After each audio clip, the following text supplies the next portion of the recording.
Assalamualaikum warahmatullahi wabarakatuh. Waalaikumsalam warahmatullahi wabarakatuh. Nama saya Ade Dwi Putri dari CGP Angkatan 6 Kota Padang Panjang. Saat ini saya akan melakukan aksi nyata modul 2.3 coaching untuk supervisi akademik. Nah, saya saat ini bersama dengan Ustadz Dino untuk melakukan pra-observasi. Baik, Assalamualaikum Ustadz Dino. Waalaikumsalam Zai. Apa kabar Ustadz? Alhamdulillah baik. Nah, terima kasih Ustadz Dino telah datang ke ruangan ini bersama Ana untuk melakukan pra-observasi seperti yang Ana sampaikan sebelumnya, bahwa Ana akan melakukan coaching untuk supervisi akademik, di mana tahapannya ada pra-observasi, lalu observasi di kelas, dan dilanjutkan dengan pasca observasi nanti. Nah, untuk hari ini Ustadz Dino ada waktu ya? Ya, alhamdulillah waktu luang dah. Ya, terima kasih Ustadz Dino. Nah, baik kita mulai ya Ustadz Dino. Ya, silakan. Kalau Ustadz Dino mengajar apa ya dan di kelas berapa? Ana mengajar mata pelajaran pendidikan Quran hadis ya di lokal kelas. Oh, di kelas 8. Baik. Nah, kita ngobrol-ngobrol santai aja Ustadz Dino. Di pra-observasi ini, dari percakapan kita nanti beberapa menit ke depan, apa sih yang Ustadz Dino inginkan gitu? Yang Ana inginkan Zah, tentu Ana sebagai pendidik, tentu yang Ana harapkan, yang Ana inginkan ini, yang Ana impikan itu nanti setelah percakapan kita ini dapatlah intinya menambah kemampuan Ana sebagai pendidik. Intinya apa, dapat mengembangkan kompetensi Ana yang ada dalam diri Ana sebagai pendidik. Iya, semoga ya saat percakapan kita nanti sedikit banyaknya menambahlah kompetensi kita sebagai guru. Nah, nanti waktu kita akan observasi itu materi apa sih yang akan Ustaz sampaikan? Untuk materi itu sendiri nanti yang akan sampaikan itu terkait qanaah ya. Qanaah. Jadi di kelas 8 materi qanaah. Tujuan pembelajarannya apa Ustaz? Nah, untuk tujuan pembelajaran itu sendiri pada materi qanaah ini, yang pertama tentu sesuatu mampu nanti memahami betapa pentingnya sifat qanaah itu. Dan kedua, tentu sifat qanaah ini tentu ada dalil yang mendasari hukumnya, dan siswa nanti dapat membaca dan sembari menerjemahkan ayat Al-Quran terkait dengan qanaah ini, yaitu surat Al-Humazah dan At-Takasur. Yang ketiga, tentu nanti siswa itu mampu memahami isi kandungan dari ayat tersebut ya. Nah, yang terakhir nanti siswa itu bisa mengaplikasikan bentuk sikap qanaah dalam kehidupan mereka. Tujuan pembelajaran. Jadi ada 4 tujuan pembelajaran. Yang pertama, pengertian siswa itu memahami tentang qanaah. Yang kedua, siswa membaca ayat-ayat yang berhubungan dengan qanaah, lalu mengetahui artinya, isi kandungannya, dan mengaplikasikan dalam kehidupan sehari-hari. Baik, untuk mencapai tujuan ini, apa strategi dan langkah-langkah yang Ustaz persiapkan? Untuk strategi yang gunakan nanti, jadinya strategi active learning. Kenapa yang menggunakan itu? Karena sekarang ini di samping tuntutan kurikulum yang dituntut dalam proses belajar mengajar itu, ya siswa sekarang, aktivitas siswa yang sangat membutuhkan sekali.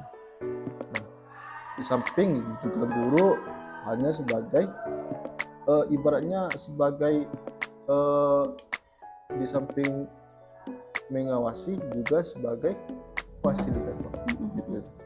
Nah, untuk mencapai strategi yang menggunakan tadi, langkah-langkah yang Anda gunakan tentu sebelum mengajar itu, yang pertama yang Anda lakukan ialah Anda belum memulai materi, karena Anda berpandangan seperti ini ya. Kalau pembelajaran itu masuk langsung ke materinya, otomatis nanti materi yang kita sampaikan akan nyambung. Jadi Anda mencoba Anda pancing dulu sesuatu dengan beberapa pertanyaan, atau nanti Anda tentukan video lah. Videonya ini berkaitan dengan materi yang disampaikan. Nanti itu tujuannya lah dapat memicu semangat siswa dalam mengikuti proses pembelajaran nanti. Itu tujuan. Itu langkah-langkah yang dapat Anda lakukan nanti.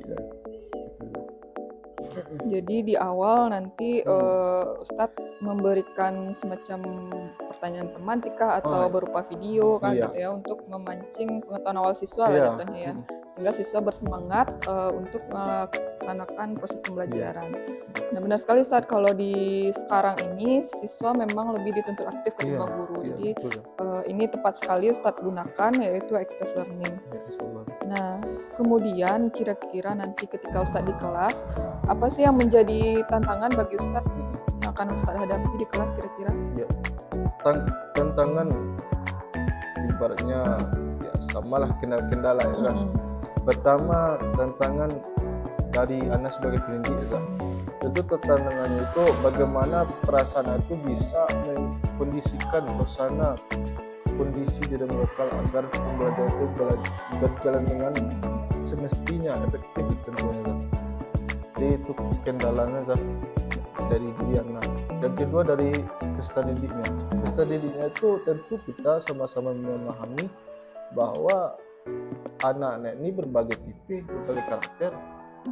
Nah, itulah satu kendala. Contohnya saja, kita menyampaikan materi ini, tapi ada sebagian anak itu ada yang memperhatikan, ada yang tidak, dan ada lagi yang lebih parahnya tidur. Ya gitulah kan. Iya. Jadi itulah berbagai bentuk kendala nantinya yang rasa-rasanya akan muncul nantinya ketika mengajar. Nah, benar sekali Ustadz. Kita sebenarnya untuk sebagai guru nih, jangan hanya melihat tantangan itu ada di siswa saja, masalah itu ada di siswa saja. Kita pun sebagai guru hendaknya introspeksi diri juga, refleksi juga, apakah masalah ada di kita. Nah benar juga siswa itu mungkin tidak hanya di kelas Ustadz, di kelas Anda pun juga gitu. Ada berbagai macam karakteristik atau ada diri siswa.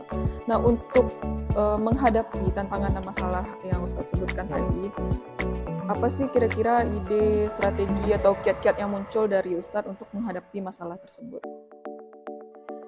Yang Ana usahakan dalam memecahkan kendala itu tadi untuk problem masalah yang ada di lokal nantinya. Pertama tentu Ana mempersiapkan diri Ana dengan sebagainya. Persiapan Ana bagaimana Ana bisa menguasai dan ibaratnya pengharapan anak bagaimana pembelajaran itu bisa aktif.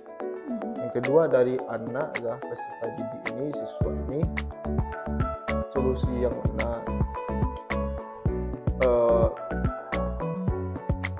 berikan nanti atau anak usahakan nanti bagaimana anak itu bisa mengembangkan secara efektif terutama strategi anak pakai agar nanti siswa ini ya benar-benar aktif di lokal. Itu apa namanya solusinya. Oke. Nah untuk strategi yang Ustadz persiapkan tadi itu kapan bisa dipersiapkan? Gitu. Untuk menunjang strategi anak yang anak pakai ini agar berjalan baik dan efektif tentu persiapannya sebelum proses pembelajaran jauh-jauh sebelum proses pembelajaran dilaksanakan itu kan bisa jadi 1 hari atau 2 hari sebelum anak mengajar gitu ya. Nah untuk praobservasi kali ini apa sih area yang ingin Ustadz kembangkan gitu untuk diobservasi di kelas nanti? Yang ingin anak kembangkan gitu lah, karena strategi yang anak pakai ialah learning, tentunya yang anak kembangkan aktivitas siswa gitu ya. Iya, kemampuan Ustadz mungkin ya mengelola keaktifan siswa atau membangkitkan keaktifan siswa. Apa indikator keberhasilan dari area ini yang ingin dikembangkan ini? Indikator keberhasilannya nanti dapat kita lihat secara mana dan secara nyata nanti bagaimana setelah menetapkan strategi ini, bagaimana respon dari siswa. Salah satunya nanti akan muncul berbagai bentuk pertanyaan dari siswa. samping pertanyaan tentu mereka saling berpendapat, Oke. baik kata anak dan maupun mereka. Oke. Nah, untuk ini kira-kira kapan bisa Ana mengunjungi kelas Ustadz untuk observasi? Insya Allah besok Kamis bisa Besok jam ya, pagi 1-2. jam 1-2 Iya. insya Allah ya Ustadz ya. Insya Allah. Nah, kira-kira apa yang bisa Ustadz persiapkan dalam waktu dekat ini? Yang perlu Anda siapkan tentu rencana Anda dalam pembelajaran. Ketika banyak FFP, itu pertama sekali penting dalam belajar. Yang kedua, media yang digunakan. Tentu Anda butuh penyaluran untuk media seperti terus dan seperti itu. Karena Anda akan menampilkan PowerPoint. Oh, pakai PowerPoint. Nah, apa saja hal-hal yang Ustadz yang dapat membantu Ustadz lah untuk membuat persiapan yang matang pembelajaran besok? Untuk persiapan anak besok, nah, tentu anak butuh sesuatu yang mendukung bagaimana pembelajaran nantinya itu berjalan dengan baik dan efektif. Tentu anak nanti menggunakan sesuatu media, contohnya fokus gitu ya. Karena menggunakan fokus nanti memerlukan itu. Mudah-mudahan besok persiapannya udah matang Yes, dan proses PBM-nya berjalan dengan lancar ya Ustadz. Dan terakhir nih, kira-kira dari obrolan kita yang lumayan panjang ini, apa sih yang Ustadz dapatkan? Yang pertama, tentu Anda sebagai pendidik, sebagai bahan rujukan atau sebagai prinsip, sebagai patokan bagi anak sebagai pendidik guru di sekolah ini, ketika akan mengajar. Bagaimana seorang guru itu bisa mempersiapkan segala sesuatunya itu sebelum kita mengajar di lokal, benar-benar matang. Terima kasih Ustadz Dino Ya, sudah berbagi waktu dengan Ana. Nah, Ana pun menjadi bertambah pengalaman juga. Ya, mungkin saja Ana menghadapi masalah dan kendala yang sama dengan Ustadz Dino di kelas nanti. Mungkin bisa juga Ana terapkan langkah-langkah yang Ustadz Dino lakukan di kelas. Nah, tetap semangat Ustadz Dino. Selanjutnya mungkin kita akan bertemu di pasca observasi. Ya. Besok kita observasi, lalu kita lanjutkan pasca observasi. Tetap semangat Ustadz Dino. Terima kasih banyak. Assalamualaikum sama-sama. warahmatullahi wabarakatuh. Waalaikumsalam warahmatullahi wabarakatuh.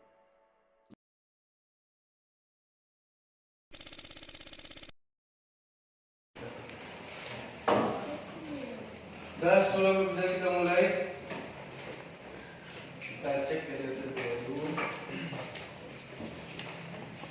Sekarang tanggal Abdul Aziz, Asga, Arif, langkah demi langkah kehidupan. Acap kali kita iri. Hampir di setiap masalah yang terberat, selalu kita barengi dengan keluh dan kesah.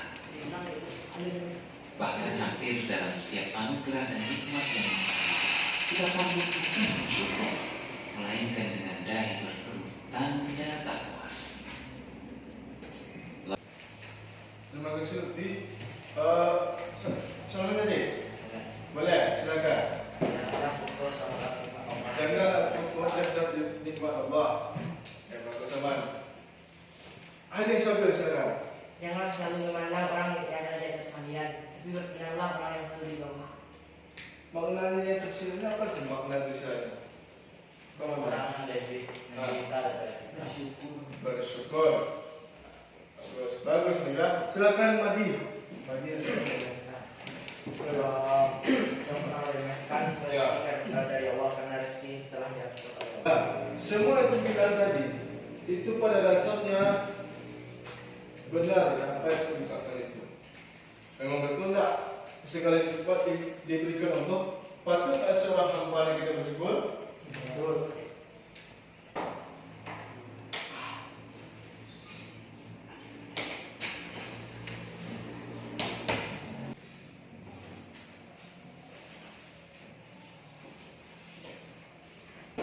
sekarang ini silakan untuk melakukan kelompok Pak. Bukan aja Pak. Silakan disamban. Ya, cepat. Antum buat di kertas lembar saja ya. Satu lembar di kertas dulu. Nah, sebelum kita masuk ke materi, tapi betul dulu. Tentu ada tujuan pelajaran yang harus kita catat sampai nanti ada materi. Yang pertama apa saja itu? Yang pertama nanti aku memahami terkait dengan makna perilaku kodaan. Yang kedua, nanti aku mampu membaca sembari menerjemahkan dalil terkait dengan sifat kodaan. Sekarang silakan antum masing-masing kelompok 3 kelompok saya bagi. Yang kelompok pertama tugasnya silakan antum cari, antum buat terkait dengan makna toleransi, makna kona'an.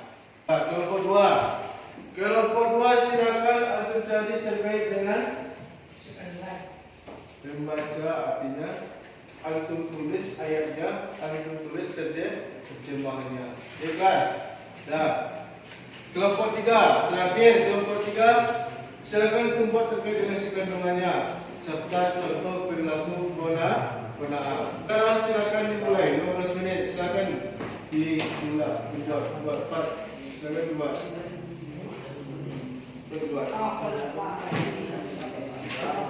Dah sekarang. Dah. Dah. Buat cepat. Buat. Aku sudah buat video dan tidak. Lalu buat ni orang yang itu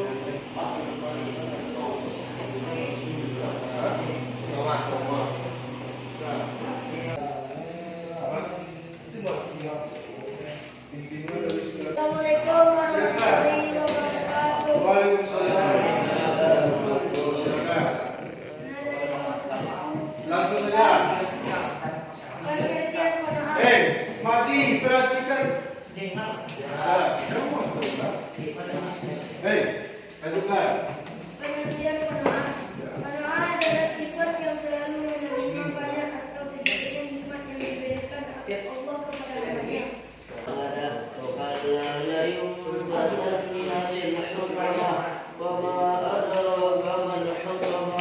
Sekali dan tidak pasti dia akan dilemparkan ke dalam neraka. Isi kandungan surah Al-Muzah yang pertama. Orang yang Lihat. terjela pasti akan celaka. Kita jangan sampai mengumpulkan harta lalu mengikuti kita. Perbuatan itu dapat melarikan kita dari Allah Subhanahu wa taala.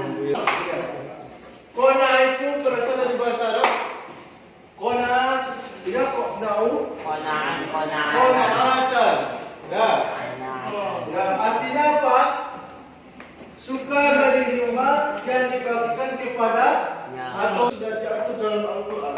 Kalau sudah ada dasar hukumnya, dalilnya yang mengatur dalam Al-Quran, ibaratnya sikap tidak menerima, Dia marah-marah. iya marah-marah dan menentu lah. Sedangkan istilah menentu mau benar.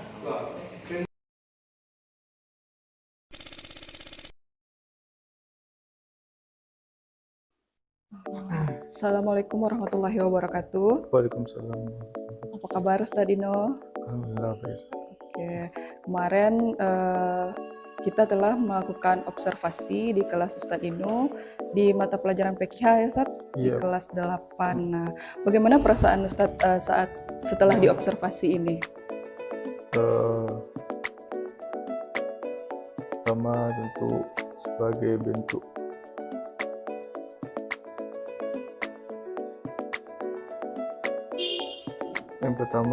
bentuk bagi pengajar sebagai pengajar pendidik sebagai bahan evaluasi bagian. Kalau dari segi perasaan tentu merasa lebih ada bentuk pengawasan.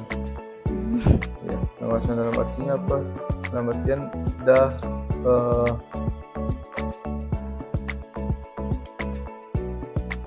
feedback dari anak sebagai pendidik pengajar. Jadi adalah koreksi dalam proses belajar mengajar anak itu. Ibaratnya seperti ini sah. Ketika anak mengajar, tentu apa yang ajarkan itu tentu belum sempurna. Jadi seperti saya kemarin, seperti observasi yang saya lakukan, menjadi tolak ukur bagi diri anak dalam proses mengajar untuk yang lebih baik. Oke, jadi kemarin itu setelah diamati, Anda membuat sedikit catatan, Ustadz Ino. Jadi catatannya itu kalau pengelolaan kelas, insya Allah itu sudah bagus sekali. Ustadz sangat telaten dalam menghandle kondisi kelas gitu. Cuman ada satu itu kita terkendala PPT kemarin ya, Ustadz Ino. PPT yang agak loading ketika kita buka itu ya. Nah, untuk pasca observasi kali ini, apa yang ingin Ustadz Dino dapatkan dari percakapan kita? Pertama tentu memperbaiki yang kemarin Zah. Selain kemarin, kekurangan yang kemarin,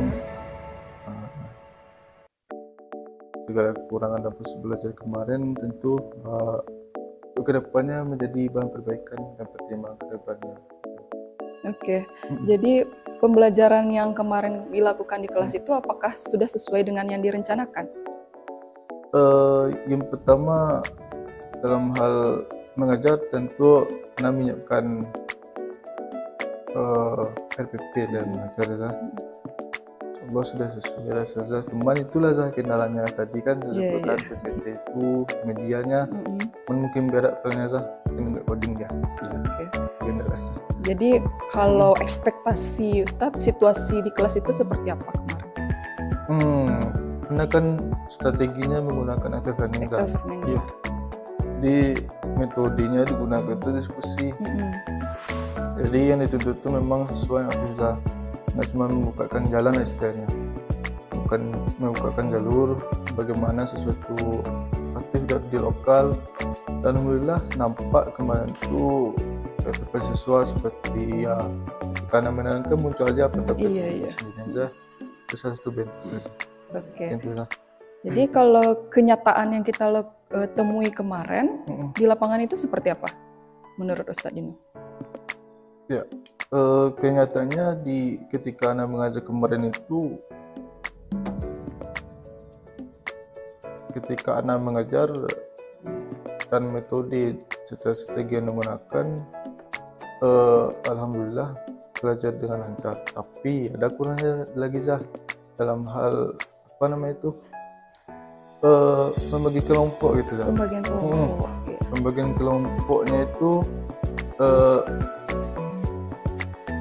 anak yang menentukan kan kemarin tuh. Jadi situ kan kurangnya Zah.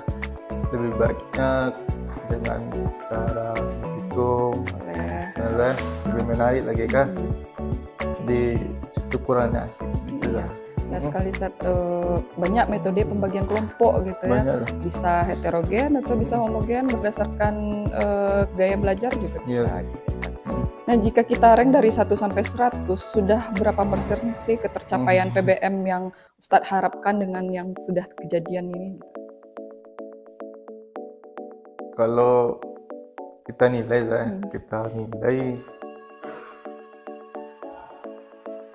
sekitar 90-an aja. Sekitar 90, oke berarti belum sempurna ya Ustadz. Mantap itu Ustadz udah 90. Nah apa sih yang mempengaruhi kenapa tidak 100%? Ya karena itulah tadi Zah, di medianya kurang Zah. Ya itu sebabnya apa jadinya itu efeknya ke waktu jadi Zah, berefektif manajemen kan? waktu. Manajemen waktunya kurang jadinya di media tadi, karena media tadi itu kurang kurang efektif lah. Loading dia kan ketika ditampilkan lama, cukup lama untuk pada waktu itu yang Zah. Jadi waktunya agak kurang di situlah dah. Jadi yang 10% ini hanya media saja atau ada hal lain lagi? Hal ya seperti menegur anak kan nggak ada waktunya dah, cuman itulah sarana dan mengajar begitu dah. Terus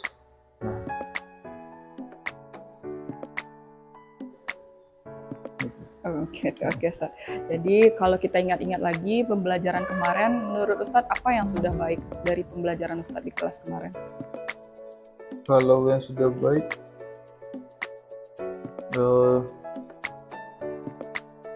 yang pertama kemarin tuh mungkin Asa saya nggak tahu Asa mungkin dari hal strategi yang menggunakan untuk pembelajaran dengan sendirinya anak muncul saja pertanyaan-pertanyaan itu dengan sendirinya gitu. Mungkin ini seorang guru juga dalam menyampaikan materi, bagaimana guru itu bisa menyampaikan materi dan benar-benar sampai kepada anak sehingga ada feedback dari anak. Dengan feedback itu contohnya muncul banyak pertanyaan gitu saja. Alhamdulillah lah kemarin itu seandainya ada anak yang tidur tergantuklah langsung tegur gitu saja. Jadi yang sudah baik menurut Ustadz itu strategi yang dipakai itu sudah terlaksana active learningnya ditunjukkan dengan adanya diskusi langsung ya, feedback gitu, jadi bukan hanya dari Ustadz saja, dari anak juga. Nah dari hal-hal ini yang perlu diperbaiki kira-kira apa? Perlu diperbaiki pertama dari segi pembagi kelompok gitu lah, kelompok manajemen waktu gitu lah. Itu yang perlu anda perbaiki lah. Manajemen waktu. Dan satu lagi dalam hal pembagian kelompok. Oke, jadi untuk pembagian kelompok mungkin di pertemuan berikutnya mungkin ya bisa kita coba metode yang lain dalam pembagian kelompok, kemudian mengatur waktu. Oke, nah ide kreatif atau hal baru apa yang Ustadz gunakan untuk memperbaiki proses sebelumnya ini? Ya, kemarin tuh karena aku terfokus kepada materi materi dan untuk membangkitkan semangat siswa itu kurang gitu ya. Tentunya belum ada bukan tidak ada, belum ada kayak apa itu selingan-selingan hiburan lah. Itu kurang aja. Soal kendalanya mana aja Pak Nanda melakukan hal seperti itu karena jam mengajarnya 2 jam gitu. Sementara materi yang akan disampaikan cukup banyak gitu kan. Jadi dengan cara saja kemarin mungkin untuk kedepannya itu penting juga untuk penyemangat siswa lah memakai semangat siswa, karena kalau belajar tuh tentu kita tidak serta-merta fokus saja. Itu ada kalanya nanti siswa itu diistilahkan bosan tidak, tapi menerawang lah. Tentu kita sebagai pendidik guru ini tentu ada kiat kita untuk membangkitkan semangat itu lagi. Ya, mudah-mudahan dengan dibangkitkan semangat pembelajaran jadi menyenangkan ya Ustadz. Jadi apa yang kita pelajari hari itu terserap dengan baik. Jadi apa yang akan Ustadz lakukan untuk menerapkan ide tersebut? Yang perlu Anda lakukan dalam menerapkan hal yang akan Anda lakukan tersebut itu persiapan Anda dalam hal bentuk apapun itu, baik itu dari segi Anda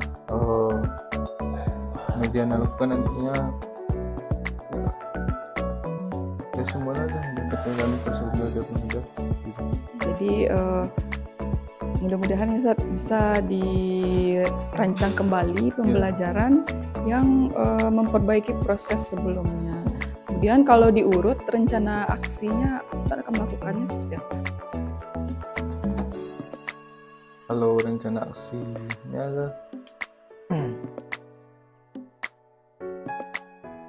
tentunya seperti kemarin tentunya saya cuman lebih pertama lebih diperbaiki lagi, yang kedua tentu ada motivasi baru, ide yang baru dah untuk menyambut semula jemaah nantinya. Ya, jadi mungkin dari rencana ya, Ustaz. Dari rencananya, kemudian mengumpulkan ide-ide baru untuk diterapkan di kelas di pembelajaran berikutnya. Nah, menurut Ustadz, siapa atau faktor apa saja yang bisa membantu Ustadz mewujudkan hal tersebut? Yang pertama, untuk mewujudkan hal tersebut itu diri anak pribadi lah. Dimulai dari anak pribadi Iya, saja. benar sekali. Yang kedua, dalam hal Anda sebagai pendidik mengajar di lokal waktu itu, ya, Ustazah memasukkan, jadi itu sebagai bahan evaluasi bagi anak. Maksudnya apa? Adalah seorang yang menjadi mentor yang anak nantinya. Ya, Ustazah di mana kurangnya dalam mengajar? Ada enggak salah Zah? Salah. Ada enggak kurang Zah? Jadi tempat bertanya Zah. Dia harus ada, berarti ada dan nanti itu yang harus anda perbaiki ketika itu mengajar gitu Zah.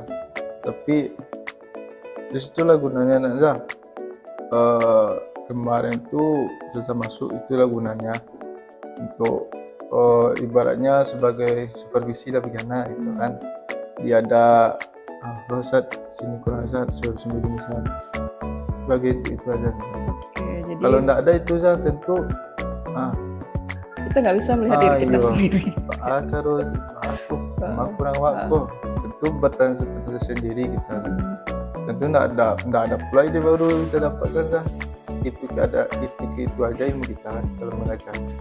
Jadi Ustaz butuh faktor dari diri sendiri, kemudian ada observer ya, gitu. yang melihat proses pembelajaran di kelas yang diharapkan bisa membantu gitu ya, Ustaz, memberikan feedback lagi. Kemudian kapan bisa Ustaz lakukan rencana perbaikan ke depan? Kalau untuk kapannya perbaikan ini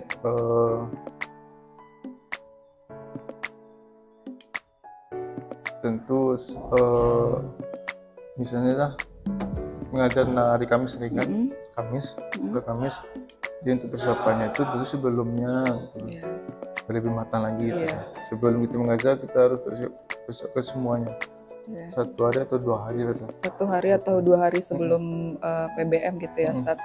Nah, kita hampir sampai di penghujung sesi. Nah, apa yang bisa Ustadz lakukan setelah sesi ini berakhir? Setelah sesi diskusi kita berakhir, apa hal yang paling dekat yang bisa Ustadz lakukan setelah sesi ini berakhir? Yang paling dekat untuk perbaikan kita? Yang paling dekat yang bisa Anda lakukan itu Zah. Itu yang pertama yang bisa Anda lakukan untuk kedepannya itu perbaikan terhadap kesalahan yang kemarin, kekurangan mana yang seharusnya Anda perbaiki. Oke. Jadi menarik sekali Ustadz perbincangan kali ini. Ada banyak yang kita diskusikan, baik itu tentang pengalaman yang kemarin dan cara mengatasi kekurangan serta memanfaatkan kelebihan kita. Nah, agar kita dapat mengamati perkembangan Ustadz, menurut Ustadz apa yang harus dilakukan? Tentu kayak kemarin lah, kalau tidak 1 kali seminggu itu kan sebagai supervisi lah. Ya. Kedua, di waktu luang bincang kita di sini. Iya, harapan kita ya, dengan diskusi kita bisa membuka sakrawala juga, membuka ya berbagi ilmu lah gitu ya Ustaz. Jadi dengan harapan mudah-mudahan ya Ustaz, insyaallah 1 kali seminggu. Nah, kompetensi apa yang ingin Ustaz tingkatkan untuk pertemuan selanjutnya? Yang pertama tentu dari kekurangan Riza dalam hal manajemen waktu. gitu. Oke. Itu yang Nah, salah sana itu ya. ya. Baik, kalau pandangan apa yang muncul dari sesi ini dari Ustadz apa? Pandangan baru apa yang muncul dari sesi ini?